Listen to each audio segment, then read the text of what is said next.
موت کے وقت اس کو شربت پلایا جائے گا۔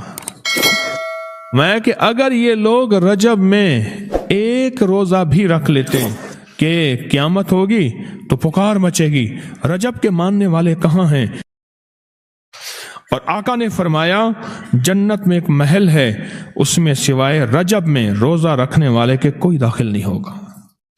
اور آپ نے فرمایا جنت میں ایک نہر ہے، اس نہر کا نام رجب ہے، اس کا پانی دودھ سے زیادہ سفید ہے اور برف سے زیادہ ٹھنڈا ہے اور شہد سے زیادہ میٹھا ہے، اور جو رجب میں چاہے ایک روزہ بھی رکھ لے اللہ اس نہر کا پانی اسے پلائے گا۔ یہ غصے کو ٹھنڈا کرنے والی چیزیں بتا رہا ہوں۔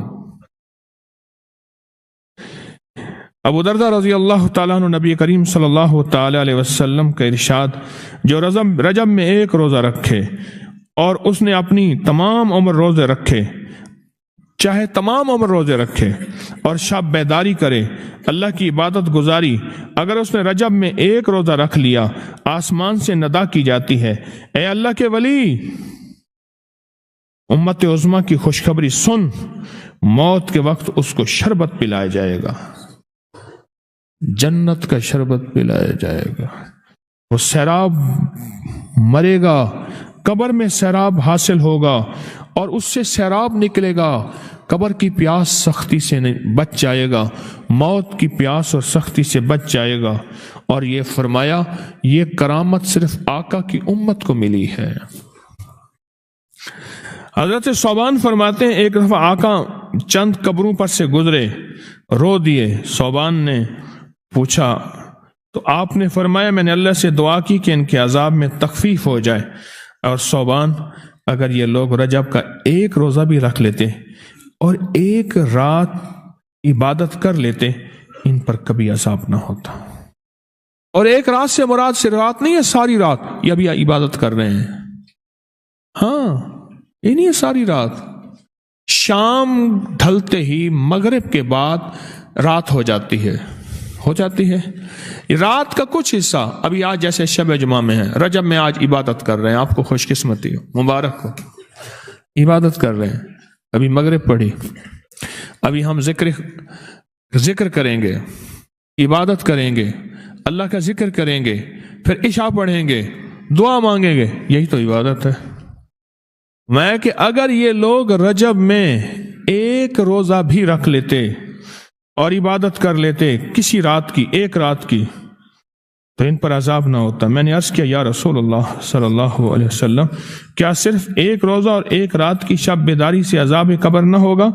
فرمایا ہاں، قسم ہے اس کی ذات کی جس کے قبضے میں میری جان ہے، کوئی مسلمان مرد ہو یا عورت ایسی نہیں رجب میں ایک روزہ بھی رکھ لے اور ایک رات کی شب بیداری کرے مگر اللہ اس کے لیے 1 سال کی عبادت لکھے گا جس میں اس نے روزہ رکھا اور شب بیداری، 1 سال وہ جس میں ساری رات جاگا اور سارا دن روزہ رکھا، اتنا ثواب ملے گا۔ اور آپ نے فرمایا کہ اللہ کی طرف سے ایک منادی ندا کرتا ہے، اے رجب میں روزہ رکھنے والو، اللہ کی پناہ میں جنت میں داخل ہو جاؤ۔ اور ہاں فرمایا کہ قیامت ہوگی تو پکار مچے گی، رجب کے ماننے والے کہاں ہیں؟ اس وقت حجاب کے اندر سے ایک نور نکلے گا جس کے پیچھے سے جبرائیل، میکائیل، اسرافیل ہوں گے، یہاں تک کہ رجب کے ماننے والے اس نور سے گزر کر پہنچ جائیں گے جو ان کے لیے تیار کیا ہوگا اور اللہ کو سجدہ کریں گے۔ اللہ پاک فرمائیں گے تم اپنا سر سجدے سے اٹھاؤ، یہ سب دنیا میں ادا ہو چکے ہیں، اب منازل عزت کی طرف چلو، اب منازل عزت کی طرف چلو، اب منازل عزت کی طرف چلو۔ اللہ اکبر۔ اور فرمایا مغفرت ہوتی ہے اور اللہ انبیاء کی توبہ قبول کرتا ہے۔ اس رجب کے ایک روزے اور ایک تھوڑی سی عبادت سے اللہ اولیاء کو دشمنوں سے چھڑاتا ہے، اور 3 چیزیں اللہ کے ذمہ ہیں، معافی، باقی عمر کی عصمت، اور تیسری یہ کہ بڑی پیشی، یعنی روز قیامت پیاس نہیں لگے گی، روز قیامت پیاس نہیں لگے گی۔ یہ چھوٹی چھوٹی راتیں، یہ چھوٹے چھوٹے دن، یہ چھوٹے چھوٹے لمحے آتے ہیں، اور آتے اس لیے ہیں کہ ہمیں کچھ دے جائیں، اگر اس کا غصہ ہے بھی ٹھنڈا ہو جائے، اگر اس کی ناراضگی ہے بھی ٹھنڈی ہو جائے۔ اللہ اکبر۔ فرمایا، آپ فرماتے ہیں جبریل نے مجھے خبر دی ہے جب رجب کی پہلی رات ہوتی ہے اللہ ایک فرشتے کو حکم فرماتے ہیں اور وہ پکار کر کہتا ہے سن لو توبہ کے مہینے کا چاند نکل آیا۔ کس مہینے کا؟ اللہ اکبر۔ جبریل آواز دیتا ہے سن لو توبہ کے مہینے کا چاند نکل آیا،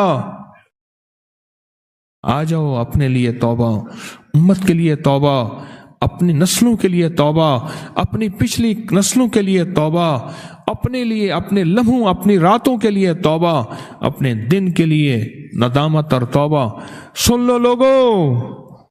جبریل کیا کہتے ہیں اور پکارتے ہیں کہ توبہ کے مہینے کا چاند نکل آیا، بس اس کے لیے بشارت ہے جو اس رجب کے مہینے میں استغفار کرتا ہے، اس کے لیے بشارت ہے جو رجب کے مہینے میں استغفار کرتا ہے۔ غصے کو ٹھنڈا کرنے والی یہ سعادتیں ہیں، اللہ کو ناراض کرنے سے دور کرنے والی یہ نعمتیں ہیں۔ عجیب بات بتاؤ، اور میں جو شخص یہ چاہتا ہے، یہ غور سے سنیے گا، جو شخص یہ چاہتا ہے اللہ اس کی نسلوں کو معذوری اور مجبوری سے بچائے، معذور ہو جائے، کسی بھی چیز سے معذور ہو جائے اور مجبور ہو جائے۔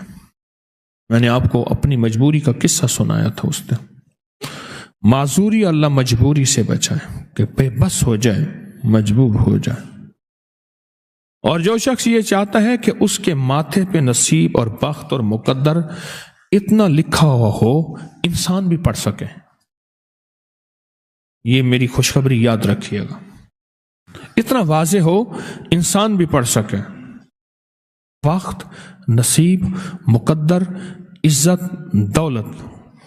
اور تیسری، جو شخص یہ چاہتا ہے اس کی پیشانی کبھی سجدوں سے محروم نہ رہے اور فرشتے اس کی پیشانی سونگ کر بتا دیں کہ یہ وہ لوگ بندہ ہے جس کے سجدے واقعی تھے، تو فرمایا وہ کبھی بھی زندگی میں کسی ایسی اللہ کے دوست کی محفل کو تلاش کرے جو لازم شب جمعہ میں ہو۔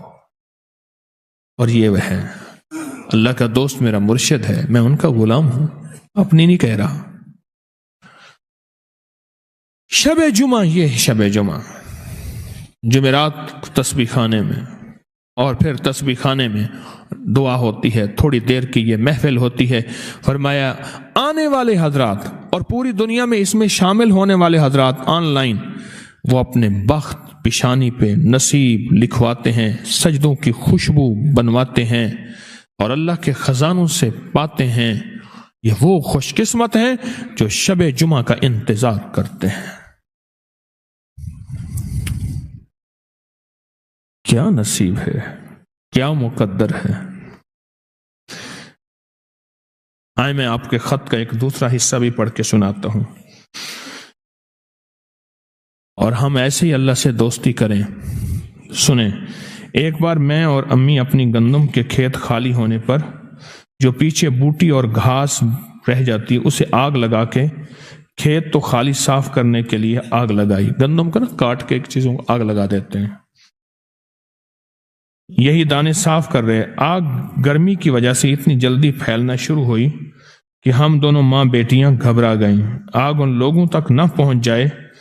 ہم نے فوراً آگ کو واسطہ دینا شروع کر دیا، اے آگ تجھے حضرت ابراہیم کا واسطہ، جس طرح ان کو نمرود نے آگ میں ڈالا تھا اور ٹھنڈی ہو گئی تھی، اور بالکل اسی طرح ہم تجھے واسطہ دیتے ہیں اس اللہ کا جس کے ابراہیم پیغمبر ہیں، تو بھی ٹھنڈی ہو جا، ہمارا مقصد کسی کو نقصان پہنچانا نہیں، تو بھی اتنی ہی جلدی ٹھنڈی ہو جا۔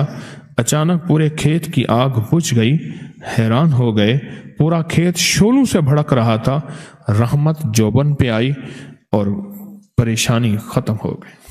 حضرت صوبان فرماتے ہیں ایک دفعہ آقا